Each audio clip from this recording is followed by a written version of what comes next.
जय हिंद दोस्तों, मैं नीरज चौधरी और आज का जो क्लास होने वाला है वो बिहार स्टेट पेपर 1 पेपर 2 दोनों के लिए होने वाला है और खासकर बीपीएससी टीआर 4 के लिए होने वाला है। और आपको पता है ये जो मौका है आप लोग के लिए अंतिम मौका है। इसमें या तो आर पार की लड़ाई होने वाली है और जिनके पास क्षमता होगा, जिनके पास दक्षता होगा, वो अपना जगह बीपीएससी टीआर 4 में जरूर बना लेंगे। और आपको पता है ये जो स्टेट का जो आप लोग जो नोटिफिकेशन आया है, जो इसका जो एग्जाम होने वाला है, तो कितना जिद्दोजहद करने के बाद आपके पास ये नोटिफिकेशन आया है वो आप भी जानते हो। इसलिए आपको मेहनत अच्छे से करना है। जहाँ पे दिक्कत हो आप कमेंट करोगे, बताओगे कहाँ पे आपको दिक्कत हो रहा है। सो मैं अपना क्लास में स्टार्ट करता हूँ और मेरा जो पहला क्वेश्चन जो है वो पहला क्वेश्चन बोल रहा है कि समान आवेश का दो आयन है, इनके बीच लगने वाला बल का मान दिया हुआ है और इनके बीच जो दूरी है वो भी दिया हुआ है। और मेरे से पूछ कह रहा है कि प्रत्येक जो आयन में सामान्य अवस्था की तुलना में कितना इलेक्ट्रॉन कम है। अगर ये ज्यादा पूछता तो हम लोग वो भी बता सकते थे, बट यहाँ पर कम पूछ रहा है, कितने इलेक्ट्रॉन कम है। सो तो पहले आप याद करो कि कूलम बल का फॉर्मूला क्या था, 1/4πε0 Q1 Q2/r²। ये फॉर्मूला था, इसी पर ये बनने वाला है। तो कूलम बल का जो फॉर्मूला था मैं लिखता हूं F = 1/4πε0 और Q1 Q2/r²। ये मेरा कूलम बल का फॉर्मूला हो गया। अब यहां से F का वैल्यू कितना दिया हुआ है, 3.7 × 10 के पावर दिया हुआ -9 और कूलम नियतांक का वैल्यू कितना 9 × 10 के पावर 9 होता है। तो यहाँ पर लगा लो 9 × 10 के पावर 9 लगा लो। और समान धरायन दिया हुआ है, दोनों आयन के बराबर है, तो मैं इसको Q सपोज करता हूँ ना, तो Q का स्क्वायर हो जाएगा, दोनों समान था, और बाय क्या बोले R²। R मतलब दोनों आयन के बीच का दूरी कितना होता है, तो दूरी यहाँ 5 एंगस्ट्रॉम दिया हुआ है, तो 5 × 10 के पावर एंगस्ट्रॉम का वैल्यू -10 होता है, का स्क्वायर बोला था, आप यहाँ से स्क्वायर लगा लो। मुझे क्या निकलना है यहाँ से, तो मुझे यहाँ से आवेश का मान निकालना है, Q का मान निकालना है यहाँ से। अगर आप यहाँ से Q निकालोगे तो Q² आपका हो जाएगा 3.7 × 10 के पावर -9 और 5 का स्क्वायर 25 हो जाएगा, 10 के पावर -10 था तो स्क्वायर करोगे तो ये आपका 20 हो जाएगा। और डिवाइड में कितना चलाएगा, तो 9 × 10 के पावर आपका 9 चलाएगा। और यहाँ से Q का वैल्यू आप निकालोगे तो ये ओवर रूट पकड़ लेगा, 3.7 और गुना में हो गया आपका 25 है, 25 कर लो। और यहाँ पे ये ऊपर गया तो +9 से -9 हो जाएगा। अगर दोनों का सबको अगर घात को ऐड कर लोगे तो माइनस में आपका 38 हो जाएगा और डिवाइड में कितना हो गया 9 आ गया।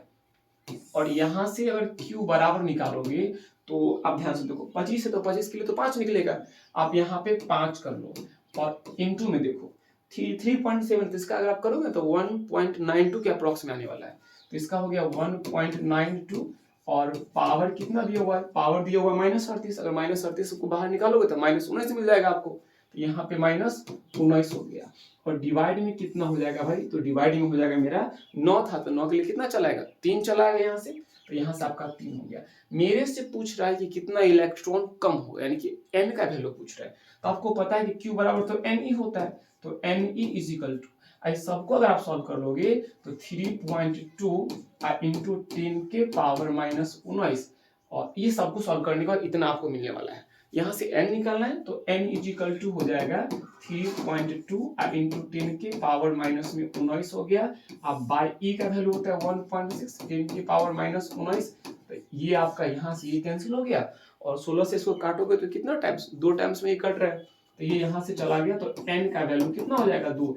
इसका मतलब मेरा इलेक्ट्रॉन कितना हो जाएगा, तो 2 इलेक्ट्रॉन की कमी हो जाएगी। कहीं भी अगर आपको दिक्कत होगा तो यहाँ से आप कमेंट करोगे और बताओगे। याद रखना ये एस्टेट आपके पास अंतिम मौका है, अगर ये आपका एस्टेट नहीं निकला तो आप बीपीएससी टीआर 4 में नहीं बैठ पाओगे, और नहीं बैठ पाओगे तो आगे टीआर 5 आने की कोई गारंटी नहीं है। जो बात है, आपको अगर नौकरी चाहिए, जॉब चाहिए, तो याद रखना एस्टेट को आपको पहले निकालना ही होगा। और जब एस्टेट निकलेगा, अगर आपकी इसकी तैयारी अच्छी होती है तो आपका बीपीएससी टीआर 4 की भी तैयारी अच्छी ही मानी जाएगी। जो बात है, आगे बढ़, तो मेरा आंसर कौन सा हो जाएगा, ऑप्शन नंबर ए हो जाएगा। अब आगे बढ़ता हूं, अगला क्वेश्चन क्या बोलता है। अगला क्वेश्चन जो है, हाँ, कर एक अल्फा कण है और अल्फा कण को जो है ना वो 1.5 × 10 के पावर -15 न्यूटन पर कूलम के विद्युत क्षेत्र में रखा गया है। तो ये पूछ रहा है कि अल्फा कण पर कितना बल कार्य करेगा, यानी कि बल का मान मुझे निकालना है। तो बल का मान निकालने के लिए फॉर्मूला क्या होता है, F is equal to Q into E होता है। तो यहाँ पर आप लिख लो कि F इजिकल टू क्या होता है, सो F इजिकल टू होता है क्यू इंटू ई होता है। तो क्यू का वैल्यू कितना दिया होता है, यानी अल्फा पर आवेश 3.2 इंटू 10 की पावर में -19 होता है। ई का जो वैल्यू दिया हुआ है वो 1.5 इंटू 10 की पावर में -15 दिया हुआ है। अगर आप इसे सॉल्व करते इंटू करते तो 4.8 इंटू 10 के पावर 9 5 14 हो गया, और एक 2 हो गया, यानी कि 3 हो गया, यानी कि -34 चला गया, और ये आपका न्यूटन।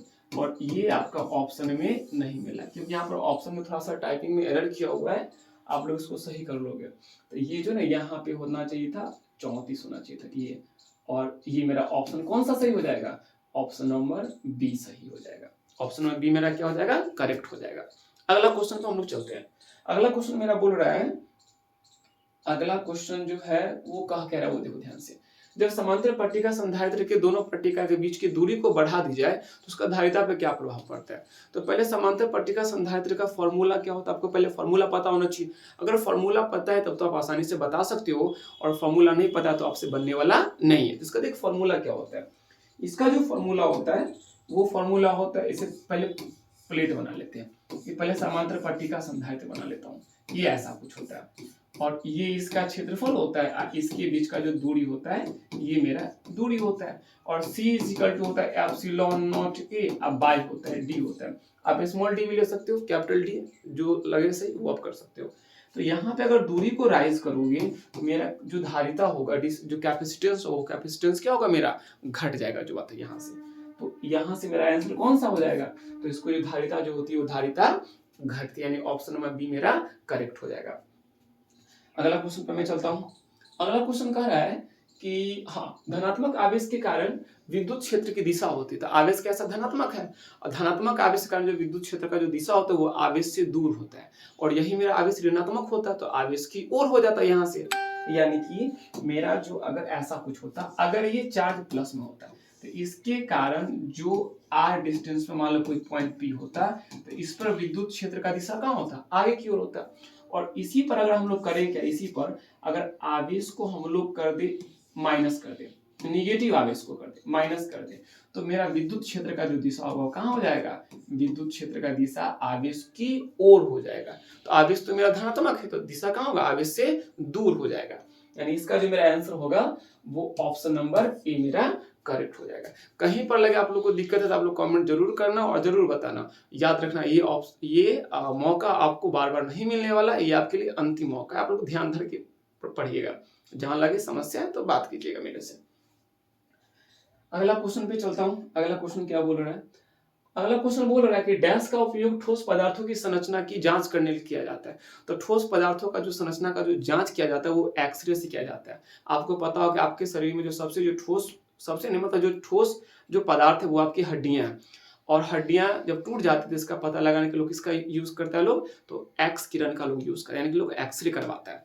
तो मेरा ऑप्शन कौन सा सही हो जाएगा, तो ऑप्शन मेरा हो जाएगा सही हो जाएगा, ऑप्शन नंबर बी मेरा करेक्ट हो जाएगा। अगला पे हम चलते हैं। अगला क्वेश्चन क्या बोल रहा है, अगला क्वेश्चन बोल रहा है कि विद्युत द्विध्रुव जब विद्युत क्षेत्र में 10 के पावर मतलब एक डायपोल है, विद्युत द्विध्रुव है, इसको 10 के पावर 4 न्यूटन कूलम इनवर्स के विद्युत क्षेत्र में रखा गया है। इसको करता है कितना है कि 30 डिग्री के कोण तक इसको रोटेट कराता है, घुमाया जाता है, नहीं 30 डिग्री का कोण अपर नहीं 30 डिग्री कोण पर इसको रखा गया है, और इसका जो बलाघूर्ण है ना वो 9 गुना 10 की पावर 26 जूल दिया हुआ है, और यहाँ से विद्युत द्विध्रुव आघूर्ण का मान पूछ रहा है यहाँ से। तो पहले आप ये देख लो कि टाउ का जो फॉर्मूला होता है ये होता है पी साइन थीटा होता है। तो ये जो टॉर्क होता है जो टाउ होता है इसका वैल्यू दिया हुआ है 9 गुना 10 की पावर में कितना दिया हुआ है, ये 26 दिया हुआ है, और पी का वैल्यू पूछ रहा है, ई कितना हो गया, तो ई हो गया 10 की पावर 4 हो गया, और साइन कितना डिग्री है, साइन आपका हो गया 30 डिग्री हो गया, ये 30 डिग्री हो गया। तो साइन 30 तो 1/2 होता है, और जब 1/2 जब इधर इंटू करेगा सीधा तो 9 गुना 18 हो गया, और 10 के पावर 26 हो गया, और ये इधर लगाओगे तो डिवाइड में होगा, ऊपर जाएगा तो पावर नेगेटिव हो जाएगा, और 10 के पावर कितना हो गया -4 इक्वल टू आपका पी हो गया। तो पी करोगे तो 18 गुना 10 के पावर माइनस, देखो यहाँ पर +26 और -4 जब बेस समान होता है तो गुना में घात जुड़ जाता है, ऐड हो जाता है, और यहाँ से अगर आप ऐड करोगे तो वैल्यू कितना हो जाएगा, यहाँ से पावर हो जाएगा 22 हो जाएगा, तो पी का वैल्यू कितना हो जाएगा 1.8 और 10 की पावर 22 आए, एक कितना 23 हो जाएगा मेरा कूलम इनटू मीटर। तो क्या ऑप्शन में कोई मिल रहा है क्या, ऑप्शन में मेरा कोई मिलने वाला नहीं है। तो वो काम करता हूँ ना, इसी को मैं कर देता हूँ, यहाँ से इसको हटा देता हूँ और यहाँ लगा 10 की पावर कितना लगा देता हूँ 23 और कूलम मीटर दिया। ऑप्शन में मेरा कौन सा सही हो जाएगा, ऑप्शन में मेरा डी सही हो जाएगा। अगला क्वेश्चन पे चलता हूँ। अगला क्वेश्चन क्या बोल रहा है देखो, हाँ अब देखो सेम टू क्वेश्चन। इससे पहले तो मैं बताया था समांतर पट्टिका संधारित्र पर जो क्वेश्चन जो था, तो कह रहा है यहाँ पे वो समांतर पट्टिका संधारित्र है और इसके प्लेट का जो क्षेत्रफल है उसको डबल कर रहा है और दूरी को आधी कर रहा है, तो कह रहा है कि धारिता पर क्या प्रभाव पड़ेगा, या जो धारिता जो होगी वो प्रारंभिक धारिता का कितना गुना हो जाएगा। तो याद रखना, जब क्षेत्रफल को डबल करेगा, दूरी को आधा करेगा, ऐसा कुछ क्वेश्चन दे तो जो धारिता होता है ना वो 4 गुना हो जाता है। मैं इसको बना के दिखा देता हूँ।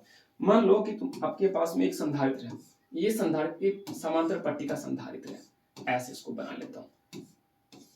इसका क्षेत्रफल a दिया हुआ है, इसके बीच का जो दूरी है वो कितना दिया हुआ है d, इसका जो धारिता होगा c एप्सिलॉन नॉट a, अब बाई कितना हो जाएगा d हो जाएगा।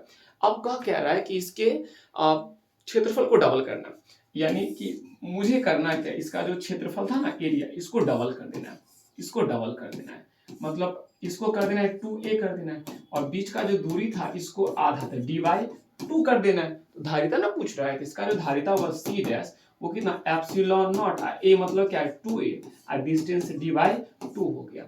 अगर आप इसको ऊपर ले जाओगे तो आपका जो वैल्यू c डैश बराबर 4 एप्सिलॉन नॉट a अब बाई कितना हो जाएगा, बाई हो जाएगा मेरा d हो गया। तो c डैश बराबर 4 और ये क्या है, ये तो मेरा प्रारंभिक धारिता है, ये मेरा क्या है c हो गया, तो मेरा कितना हो जाएगा c, मेरा आंसर कितना हो जाएगा 4 से, यानी कि जो नया धारिता जो होगा वो प्रारंभिक धारिता का 4 गुना हो जाएगा। तो ऑप्शन मेरा कौन सा करेक्ट हो जाएगा, तो ऑप्शन नंबर सी मेरा करेक्ट हो जाएगा। ठीक है, चलिए अगला क्वेश्चन बोल रहा है कि विद्युत क्षेत्र में किसी बिंदु पर विद्युत क्षेत्र का जो तीव्रता होता है वो क्या कहलाता है, या विद्युत क्षेत्र का तीव्रता किसके बराबर होता है, तो ये विभव प्रवणता के बराबर होता है। और विद्युत क्षेत्र का तीव्रता और विभव प्रवणता के बीच एक संबंध का एक फॉर्मूला भी होता है जो आप लोग जानते होंगे, वो E इक्वल टू होता है -dV/dr होता है। ये विद्युत क्षेत्र का तीव्रता और विभव प्रवणता के बीच संबंध का फॉर्मूला होता है। और तो इसका आंसर मेरा कौन सा हो जाएगा, ऑप्शन नंबर सी हो जाएगा। ठीक है, अगला क्वेश्चन देखिएगा। अगला क्वेश्चन बोल रहा है कि कूलम के नियम समीकरण में नियतांक डैश होता है, नियतांक होता है किसके बराबर होता है, या नियतांक होता है जहां एप्सिलॉन नॉट मुक्त स्थान की विद्युतशीलता होता है। तो कूलम बल आपको याद होगा, कूलम बल में क्या था कि F इक्वल टू जो फॉर्मूला था वो था F equal to 1/4 pi epsilon naught Q1 Q2 by r square. तो कूलम बल में यही ना नियतांक होता है 1/4 पाई एप्सिलॉन नॉट, और इसका जो वैल्यू होता है ना वो 9 गुना 10 की पावर 9 होता है, और इसका मात्रक होता है न्यूटन मीटर स्क्वायर, पर क्या हो जाता है कूलम का स्क्वायर हो जाता है। यानी मेरा ऑप्शन नंबर कौन सा, ऑप्शन नंबर बी मेरा सही हो जाएगा। अगर लगे फिजिक्स में देखो सबसे बड़ी बात है कि अगर आपके पास थ्योरी का कमांड है, अगर आपने थ्योरी सही से पढ़ रखा है, या आपने 11th 12th में सही से क्लास कर रखा है, या बहुत लोग होंगे जो 11th 12th के टीचर भी होंगे, पढ़ा भी रहे होंगे, तो जिनका थ्योरी पर कमांड होगा, जिन्होंने सही से बुक को पढ़ा होगा, उनके लिए क्वेश्चन बनाने में कोई दिक्कत होने वाली नहीं है। या जिन्होंने क्लास अच्छा से कर रखा होगा इस सब चीज का, तो उनको दिक्कत नहीं होगा। और जिन्हें फॉर्मूला नहीं कमांड होगा, कूलम नियतांक क्या होता है ये सब नहीं पता होगा, तो उनको तो दिक्कत होने वाला ही है। वैसे मैं कोशिश करूंगा आप लोग को दिक्कत ना हो। आगे आता हूं, तो अगला क्वेश्चन क्या बोल रहा है। हाँ, अगला क्वेश्चन देखो ध्यान से देखना। अब देखिए क्वेश्चन कहाँ से है, मतलब आज का जो क्लास है ना वो मिक्स क्लास है, सभी को मिला कर दिया हुआ है। और इसमें से अगर मान लो सपोज कर लो कि मैं 20 क्वेश्चन में आज मैं लेके आया हूँ, और 20 क्वेश्चन में अगर आपका 15 क्वेश्चन सही हो रहा है, इसका मतलब आपकी तैयारी सही है। और 6 क्वेश्चन 7 क्वेश्चन ऐसे अगर सही हो रहा है, इसका मतलब आपको तैयारी की आवश्यकता है, और आपके पास अभी समय है, ऐसा नहीं कि समय खत्म हो गया। तो मिक्स क्वेश्चन है, देखना है कैसे बनता है ये क्वेश्चन। क्वेश्चन कह रहा है कि एक कुंडली में चुंबकीय फ्लक्स होता है वो 0.02 सेकंड में 20 गुना 10 की पावर माइनस 2 वेबर से 12 गुना 10 की पावर माइनस 2 वेबर तक बदल जाता है। तो कुंडली में प्रेरित ईएमएफ का मान ज्ञात करना है। मतलब इलेक्ट्रोमोटिव फोर्स का वैल्यू, विद्युत वाहक बल का मान निकालना है। तो पहले ये देखो इसका फॉर्मूला क्या होता है। इसका फॉर्मूला होता है एप्सिलॉन इज इक्वल टू होता है एन और डी फाई बाय कितना होता है D phi by D T, ऐसा कुछ होता है ना, और यहाँ पे माइनस भी लगा होता है। तो एन का इसमें तो कुछ चर्चा है क्या, इसमें कोई चर्चा उर्चा नहीं है, तो इसको हटाओ। तो यहाँ से एक चीज और लिख सकते हो ना, यहाँ से phi two minus phi one, अब बाय यहाँ पे आप टी कर लो, एप्सिलॉन अगर निकालना हो यहाँ से तो फाई टू कितना हो दिया हुआ है, तो पहले फ्लक्स कितना था 20 गुना 10 की पावर माइनस 2 वेबर से 12 गुना 10 की पावर माइनस 2 वेबर हो जाता है, यानी कि और माइनस है ना, तो माइनस को आप यहाँ पर रखो, माइनस को यहाँ रखो, तो माइनस में 20 गुना 10 के पावर माइनस कितना हो गया था, तो हो गया मेरा 12 गुना 10 के पावर माइनस 2, और पहले कितना था, पहले था 20 गुना 10 के पावर माइनस 2, बाय कितना दे रहा है, टाइम कितना टाइम हो जाता है, तो ये समय दिया हुआ 0.02 सेकंड दिया हुआ है, तो यहाँ लगा लो 0.02 लगा लो। तो यहाँ से तो अगर आप करते हो तो माइनस में और घटाने के बाद चला आएगा माइनस में 8 और 10 के पावर माइनस 2 बाय 0.02 आपका।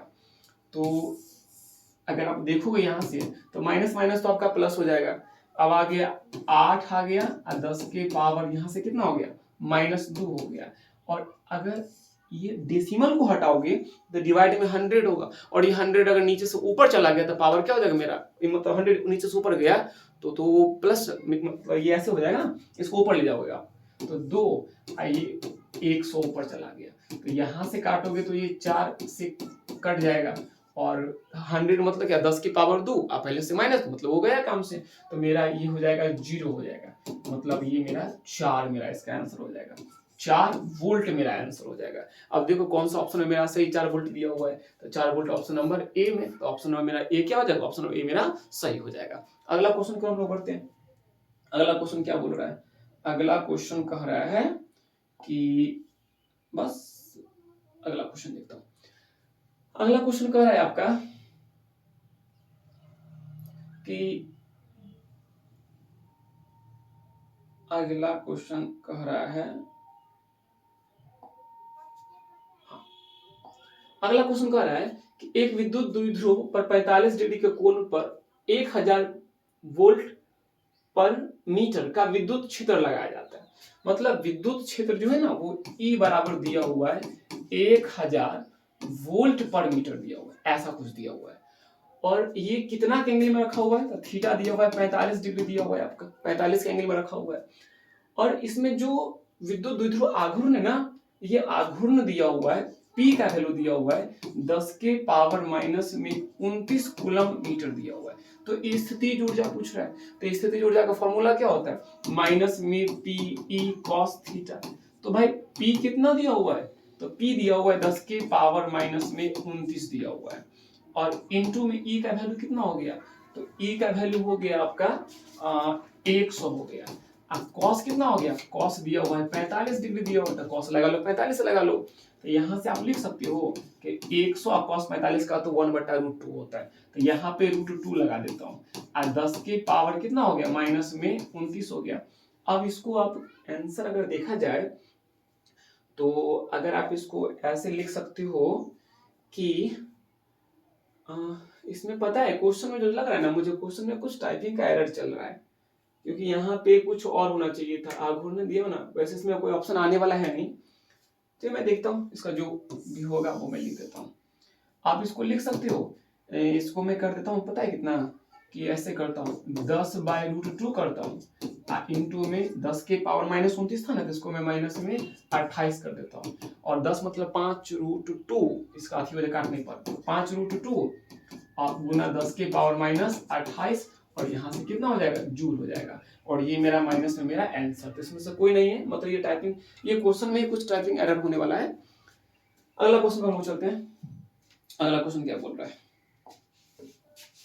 अगला क्वेश्चन कह रहा है कि 1 किलोवाट घंटा बराबर होता है 1 किलोवाट घंटा, और आपको पता है 1 किलोवाट घंटा को यहाँ पे 1 यूनिट बोलते हो, तो और 1 यूनिट कितना के बराबर होता है, तो 1 यूनिट बराबर 1 किलोवाट घंटा होता है, और ये बराबर होता है 3.6 गुना 10 के पावर कितना 10 की पावर आप निकाल सकते हो। पहले 1 किलोवाट घंटा है ना, इसको लिख सकते हो 1 किलो गुना में 1 किलो, इसको आप 1 किलोवाट गुना में कर सकते हो वाट, गुना में मैं करता हूँ 1 घंटा। तो 1 किलोवाट में कितना वाट होता है? ये तो 1000 वाट होता है, ये 1000 वाट होता है।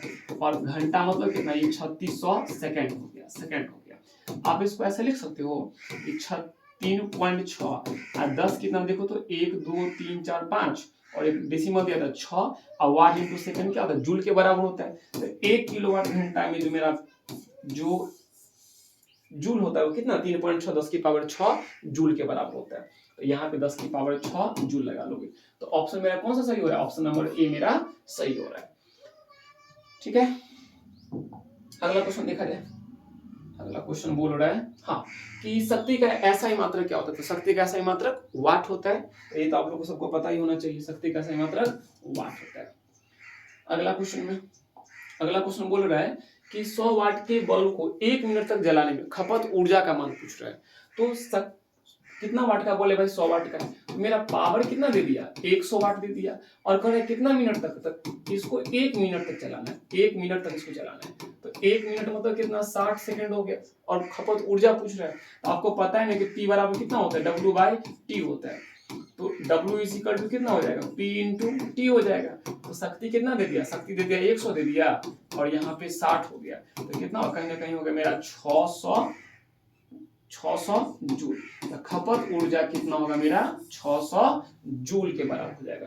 तो ऑप्शन नंबर मेरा कौन सा? ऑप्शन नंबर मेरा डी मेरा सही हो जाएगा। ठीक है, आगे बढ़ता हूं। अगला क्वेश्चन मेरा कह रहा है कि द्रव्यमान m और वेग v वाले चलायमान कण का संवेग p दिया हुआ है। तो कण का गतिज ऊर्जा बोल रहा है। तो कण का जो गतिज ऊर्जा अगर आप लोगों ने पढ़ा होगा तो इसका होता है कि काइनेटिक एनर्जी का फॉर्मूला होता है 1/2 m 1 हाँ इसका दो फॉर्मूला होता है 1/2 m इंटू वी का स्क्वायर। एक इसको आप ऐसे भी कर सकते हो कि 1/2 m इंटू लगा सकते हो p का स्क्वायर। और p इसको जब m भी डालोगे ना तो काटने के बाद आपका जो आंसर होता है 1/2 mv स्क्वायर ही मिलता है। तो मेरा ऑप्शन कौन सा सही हो जाएगा? तो p²/2m। तो मेरा ऑप्शन नंबर डी मेरा सही हो जाएगा। ठीक है, चलो हम लोग अगला क्वेश्चन कर सकते हैं। अगला क्वेश्चन कह रहा है कीप चेंज। नेक्स्ट क्वेश्चन मेरा बोल रहा है कि 10 किलोवाट जूल ऊर्जा प्रति मिनट प्रदान करने वाला इंजन की शक्ति पूछ रहा है। मतलब एक इंजन है और ये मेरा प्रति मिनट कितना 18 किलोवाट जूल का ऊर्जा दे रहा है। मतलब कि शक्ति पूछ रहा है। तो P इजिकल टू फॉर्मूला क्या होता है? शक्ति का फॉर्मूला होता है W/T होता है। तो ऊर्जा कितना दे रहा है? 18 किलो मतलब तो 1000 होता है, ये हो गया। अब बाय कितना प्रति मिनट ना, प्रति मिनट मतलब क्या? 1 मिनट में 60 सेकंड होता है। तो यहाँ पर लगा लो 60 लगा दो। तो ये जीरो से ये जीरो कट गया। 6 18 यानी 3 गुना 100 तो कितना हो गया मेरा? 300 और यहाँ लगा लो वाट। तो प्रति मिनट मेरा कितना शक्ति देगा वो इंजन? तो 300 वाट देगा। ऑप्शन नंबर मेरा सी मेरा करेक्ट हो गया। ठीक है,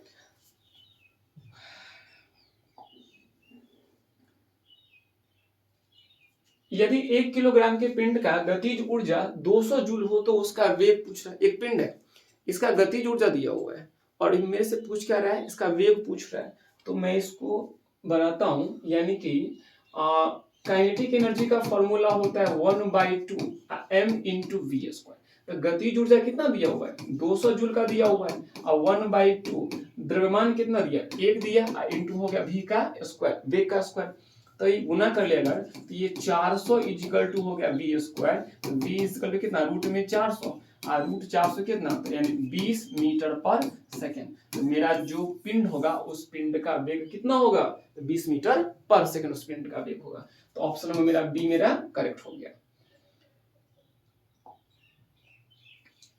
दो विद्युत क्षेत्र रेखा एक दूसरे को किस कोण पे काटती है? तो आपने पढ़ा होगा दो विद्युत क्षेत्र रेखा एक दूसरे को काटती नहीं, एक दूसरे को प्रतिच्छेदित नहीं करती है। अगर वो कर देगी तो जिस बिंदु पर करेगा उस बिंदु पर विद्युत क्षेत्र का दिशा 2 हो जाएगा, जो कि संभव नहीं होता है ऐसा कुछ। मतलब एक दूसरे को नहीं काटती है। तो ऑप्शन मेरा कौन सा सही होगा, तो ऑप्शन नंबर मेरा डी मेरा करेक्ट हो जाएगा। ठीक है, लगे कहीं पर कोई दिक्कत उक्कत हुआ तो आप लोग बताइएगा, कमेंट जरूर कीजिएगा और बताइए कहाँ पे आप लोग को दिक्कत हो रहा है। सो और मेरा जो लास्ट क्वेश्चन है, ये लास्ट क्वेश्चन देखो क्या बोल रहा है। सो ये लास्ट क्वेश्चन है, इसको ध्यान से देखिएगा। कह रहा है कि एक ही पदार्थ के धातु के दो गोले ए बी दिए गए, यानी धातु का दो गोला है, एक गोला मेरा ए हो गया और एक गोला मेरा बी हो गया, दो गोला दिया हुआ है।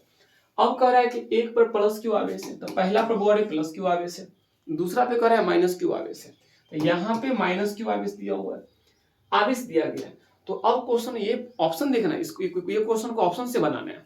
ऑप्शन बोल रहा है कि ए का द्रव्यमान बढ़ जाएगा, ए मतलब जो प्लस, जिसका प्लस क्यू चार्ज है, और ऑप्शन बी में बोल रहा है कि बी का द्रव्यमान बढ़ेगा, ऑप्शन सी बोला द्रव्यमान पर कोई प्रभाव नहीं पड़ेगा, ऑप्शन डी बोल रहा है इनमें से कोई नहीं। तो जो धन आवेश होता है उसमें से इलेक्ट्रॉन की कमी होती है, और जब इलेक्ट्रॉन की कमी होती है तो उसका द्रव्यमान क्या हो जाता है, उसका द्रव्यमान घट जाता है। तो ए का द्रव्यमान घटेगा, बी का द्रव्यमान यहाँ पर बढ़ जाएगा, क्योंकि इलेक्ट्रॉन कहाँ से कहाँ गया होगा, इलेक्ट्रॉन ए से बी गया होगा, इसका मास घटेगा, इसका मास बढ़ेगा, तो बी का द्रव्यमान बढ़ेगा। हाँ ये सही बोल रहा है, ए का द्रव्यमान बोल रहा है बढ़ जाएगा, तो ए का द्रव्यमान तो नहीं बढ़ेगा भाई, ये गलत बोल रहा है। और यहाँ पे क्या बोल रहा था ऑप्शन नंबर सी में, इनमें द्रव्यमान में कोई प्रभाव नहीं, ये भी गलत हो गया और मेरा ये तो गलत नहीं, ऑप्शन नंबर मेरा सी, सॉरी ऑप्शन नंबर बी मेरा सही हो गया। चलिए धन्यवाद, हम लोग मिलते हैं अगले क्लास में मिलते हैं, आज के लिए इतना ही।